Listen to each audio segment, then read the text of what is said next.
Alors, des améliorations à venir pour les superchargeurs V3. Tesla n'est en aucun cas une entreprise parfaite, mais on ne peut pas nier que le constructeur de véhicules a de très bons antécédents en matière d'écoute de commentaires. Bon, je passe l'intro. La même chose semble être vraie pour les superchargeurs V4.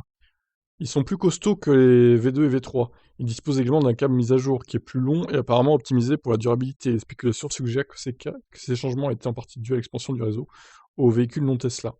Mais il s'avère que certains propriétaires Tesla se plaignent de ces nouveaux chargeurs. Certaines de ces plaintes ont été partagées sur X. Roaming Norway qui a déclaré que les superchargeurs V4 étaient en réalité pires pour les conducteurs Tesla puisque leurs câbles sont plus lourds et moins flexibles.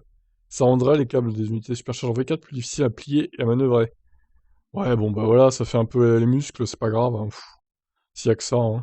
Le propriétaire du véhicule électrique s'est également plaint de la prise en main du superchargeur V4 qui aurait tendance à beaucoup tomber en sol en raison de sa conception. Alors, du câble, du coup.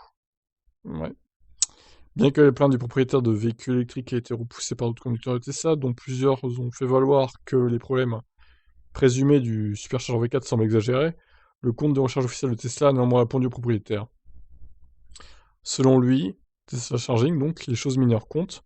Le constructeur de véhicules électriques a ensuite noté que les améliorations du câble et de sa rigidité seraient bientôt disponibles.